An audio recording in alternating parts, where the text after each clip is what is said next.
Now we bounce out to the Western Conference. In the backcourt, one of the spots goes to Damian Lillard. Dame Dollar still playing at the same elite level that he played at last year. I think he's playing a bit above the level of another all-star point guard in the Western Conference that might be a bit contentious, but I'm going to say it. Averaging around 30 points, 7 assists on 46% from the field, 39% from 3. The next backcourt spot goes to Luka Doncic. Luka's basically putting up a 27-point triple-double, similar to what he was doing last year. But Luka came in with a lot of MVP buzz. I think he was up on my MVP ladder, though I picked KD for it in preseason. He's not really following that up because of the team success. The Mavericks just aren't doing good this year to start out the year. I think they're the 13th seed. But other than that, Luka's played extremely well, and I think he's warranting of an all-star starting spot. His three-point shooting is still a bit down. That's always been kind of a knock on his offensive game, his inconsistent three-point shot. But regardless, definitely give him an all-star starting spot. Now we move to the front court of the Western Conference. One spot goes to Kawhi Leonard. 26, 5, and 5 on 50, 40, 90. Not as elite on the defensive end as he was in the past, but still a great defender. He's led the Clippers to the 1 seed as of right now, so I think he's definitely deserving of a starting spot. Next front court starting spot goes to LeBron James, averaging 25, 8, and 7.5 on 49 from the field and 41 from 3. He's got the Lakers around the number 1 seed in the Western Conference, though they've dropped out of it as of late. He's been the best player definitively for the Lakers this season. I think it was a bit of an argument throughout the regular season between AD and LeBron who was the better player over the regular season, but AD has kind of underperformed, and I think LeBron has definitely been the best player for the Lakers thus far, and he definitely still is one of the top 3 players in the entire league. And the final front court spot goes to the Joker. Jokic is averaging 27, 12, and 8.5 on 57% from the field and 38% from 3. Yeah, this man is a demigod. This isn't some unknown news. He's a unicorn, one of the best playmakers in the league playing the center position. But the thing that's kind of held Nikola Jokic back from this kind of regular season recognition was his aggression during the regular season. We always see him average these type of stats in the playoffs, but in the regular season he's normally chill with averaging like 19 points, 10 rebounds, and still facilitating at the same level. His playmaking is consistent throughout regular season and postseason, but he's never scored at this rate. And he's been really aggressive throughout the regular season. Definitely been one of the best 2 centers in the entire league thus far this year. Definitely deserving of a front court starting spot in the Western Conference. Now we move on to the reserves. Starting with the reserve front court positions, I have them going to Anthony Davis, Christian Wood, and Brandon Ingram. This is going to be a bit contentious, I know. Though Anthony Davis has had a very down year, or not very down year, just down from what he was doing last year, he's definitely still a top 10 player in the league, averaging 22 and 9, efficient from the field. His 3-point percentage is getting better as the year goes on. Still very impactful defensively. Definitely one of the best bigs in the league and still deserving of an all-star spot definitively. Christian Wood, leading candidate for most improved player, averaging 23 and 10. 55% from the field, 38% from 3. Maybe I'm a bit higher on him than other people are, but in my opinion, he's an all-star, especially with the front court spot in the reserves being not as contingent on fan voting, because the fans would vote in other people over Christian Wood, obviously, but I think his play is deserving of an all-star spot, and I think his stats support it as well. He's an elite inside-out scoring option at the power forward position. He's a great rebounder. His defense hasn't been as good in the past, but I think is a bit more improved. I think he's a bit more impactful on the defensive end this year. And he's a major reason why the Houston Rockets are still hovering around playoff contention. The next front court spot I have going to Brandon Ingram. Now I know a lot of people would probably select his front court starting counterpart over Brandon Ingram, but I'm going to pick Brandon Ingram for this spot. Simply because he's a better playmaker than his counterpart, and he is a threat from three-point land, more threatening than his front court starting counterpart, and he's also better on the defensive end. Brandon Ingram's really improved on defense, and his front court starting counterpart is still really struggling on that side of the ball, so that's why I'm going to give Slenderman B.I. the nod over his teammate. This is going to be a bit contentious, but hey, again, it's my opinion. And now we move to the backcourt reserves. One spot I have going to Steph Curry. And then the other backcourt spot goes to Paul George. Now, if you had Stephen Curry starting over Damian Lillard, I wouldn't argue with you. He's really carrying the Warriors right now, especially without Klay Thompson, Draymond Green being kind of a shell of, well, not a shell of himself, but, not prime Draymond Green, obviously. And Kelly Oubre vastly underperforming from what a lot of the NBA world expected him to do.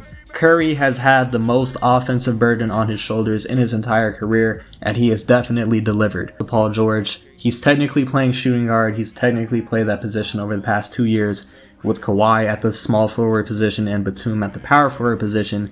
PG has been the shooting guard, so he's going to get a backcourt spot here. Much improved from his pandemic P performance in the postseason, and even better than his performance in the regular season last year, because he was down in the regular season last year. He wasn't playing at the same level of PG that we've seen in past years, and especially in that MVP race of the year that he had in OKC. But now he's scoring 23 points per game. He's playmaking at the best rate of his entire career, and he's scoring 23 points per game very efficiently at 50-40-90 race right now, 45% from three, which is insane.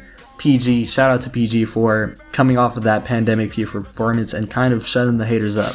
And now for the final two wild card spots. The people that we have contending for those spots are Zion Williamson, Devin Booker, Donovan Mitchell, DeMar DeRozan, Mike Conley, Rudy Gobert, Shai Gilgeous-Alexander, and CJ McCollum.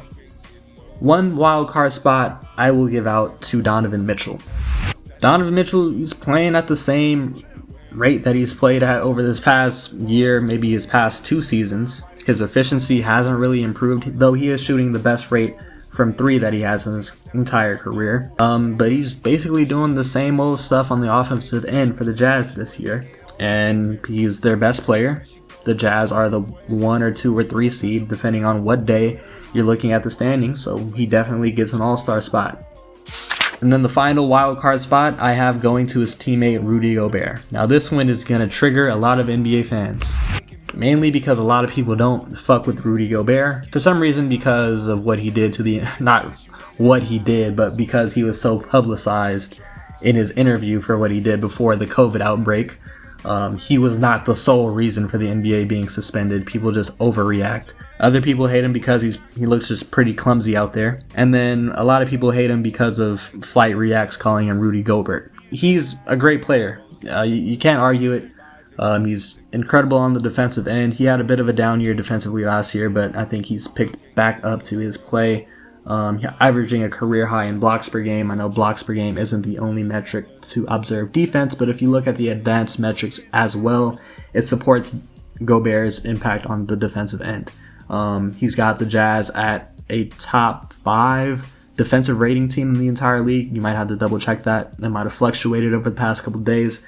He kind of carries the Jazz's defense for the time that he's out there, because mainly the Jazz's defensive scheme revolves around drop coverage and funneling players into Rudy Gobert, and he delivers on his end of the bargain. So I think you got to reward him for that. He's a great pick and roll threat, one of the best defenders in the entire league, and the Jazz are either the 2, 1, or 3 seed in the Western Conference, deserving of 2 all-star spots, and I'm going to give the second wild card spot to Rudy Gobert. So now the snubs: DeMar DeRozan, Zion Williamson, Devin Booker, Mike Conley, Shai Gilgeous-Alexander, and CJ McCollum.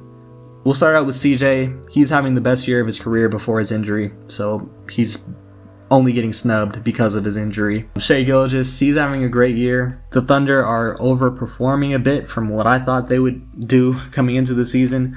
But I don't think he's having as impressive as a year as the other guys, and I don't think he's as deserving. There's also Mike Conley, a teammate of Donovan Mitchell and Rudy Gobert. The Jazz aren't good enough to have 3 All-Stars. I don't have any team having 3 All-Stars.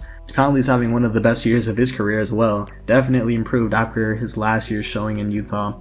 But I'm giving Rudy the advantage over him. Devin Booker, now this one's interesting. Booker's kind of taken a step back this year. This was expected in terms of his counting numbers, like his points per game and assists going down, because the ball wouldn't be in his hands as much with Chris Paul coming into the team. But his efficiency is a bit down as well. Only shooting 47% from the field and 34% from 3. This kind of a decrease from last year is kind of what's giving away his all-star spot, in my opinion. DeMar DeRozan, I would not be mad if you had DeMar DeRozan as an all-star over Rudy Gobert. DeRozan's been slept on this year, guys. He's averaging 20 points per game, 5 rebounds, 7 assists per game. He's taken another jump as a playmaker after taking a jump as a playmaker from when he arrived in San Antonio. And he's shooting the 3 ball. He's shooting 37% from 3, the highest mark of his career on the most attempts per game in his entire career. Actually, no, that's a lie. He attempted 3.6 per game in his last year in Toronto, taking the most threes per game that he's taken in a while, and he's hitting them at a 37% clip, and he's playing out of his comfort zone. Popovich is playing him at the small ball power forward spot for a lot of minutes in the game, and he's been holding his own defensively. And like I said, he's taken an improvement in terms of his playmaking again, and he's still scoring at an efficient rate. He's been the best player on the San Antonio Spurs, and he's led them into playoff contention. I think he has them at the 9th seed in the West currently, and I think that's worthy of all-star consideration. If you had him over Rudy Gobert, I wouldn't be mad at you. And then the final snub in the West, Zion Williamson. For this one, I think he's going to be in the all-star game for the simple fact that it's Zion. Well, actually, no. If there is an all-star game, I'm pretty sure the NBA is going to make sure that Zion is in the all-star game, because, you know, people want to see Zion, and the NBA likes ratings and money. So if there is an all-star game, Zion will probably be in it. But for my simple selection criteria, my personal all-star selections, I'm having Gobert over Zion. He's been great, still scoring at a ridiculous rate from the field because he gets the most efficient looks in the entire NBA, like right at the rim, averaging 24 points per game, still snagging, getting a lot of offensive rebounds and putbacks, but he's still a bit limited. He doesn't shoot the ball from 3 kind of at all, and he doesn't shoot it at a great rate. And defensively, he's still kind of a liability whenever you get him on the perimeter. Not as much of a liability as he was last year, but still he is a negative on defense.